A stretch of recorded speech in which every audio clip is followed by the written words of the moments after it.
Two major factors that lead to the success of any idea generation or problem-solving session is one, the degree of contribution of the team members, and two, the consideration and integration of their ideas.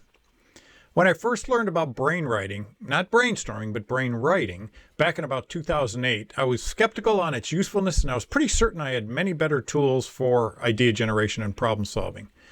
I was kind of resistant to try it with project teams, but I did, and I'm really glad I did, because it turns out to be a great tool that yields great results when used at the right period in concept generation. Welcome to innovationtutorials.com, where we introduce several tools, concepts, and best practices around innovation and inventive thinking in 5 minutes or less. In this video, I'll introduce a tool called BrainWriting 635. I'll show you how it's different and better than the classic brainstorming you may be used to. And I'll show you how it overcomes several pitfalls and limitations of typical brainstorming and idea generation sessions.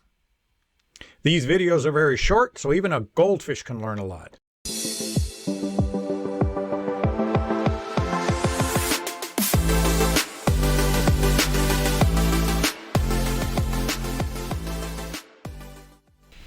So BrainWriting 635 is a clever approach to some really effective collaboration that unleashes the power of diverse perspectives in a dynamic, inclusive, and creative way.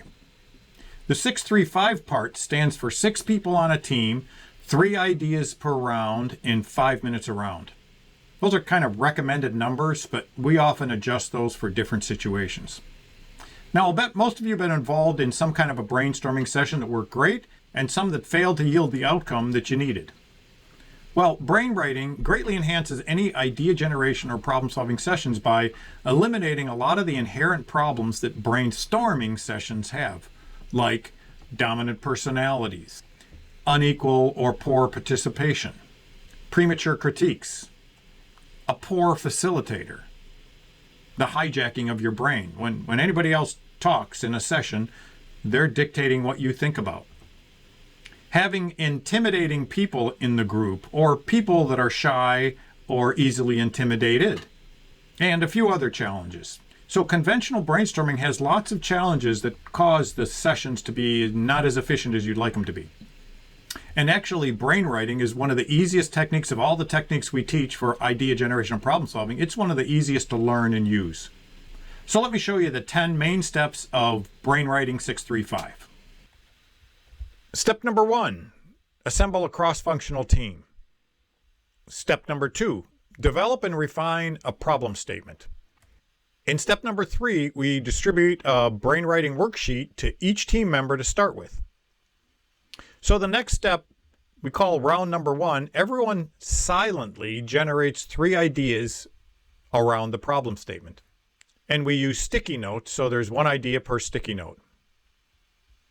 And the great thing that happens here is everybody is simultaneously participating in round number 1. In round number 2, we trade our worksheet with someone else. So often we just pass it to the left of us. Or what you want to do, if you want to keep things anonymous, you can put them all in the center of the table, mix them up, and then hand them back out. And in round 2, we create 3 more ideas. Step 7 is to repeat steps 4 through 6 for about 4 or 5 rounds. We found that works pretty well. Step 8 is to develop criteria to judge and prioritize the ideas. And then step 9 is to actually prioritize the ideas, and you should eliminate the duplicates first. There's a lot of different tools you can use to prioritize ideas. And then step 10 is to determine and communicate the next steps. And those include discussions on who's responsible, what needs to be done, timing, and those type of things.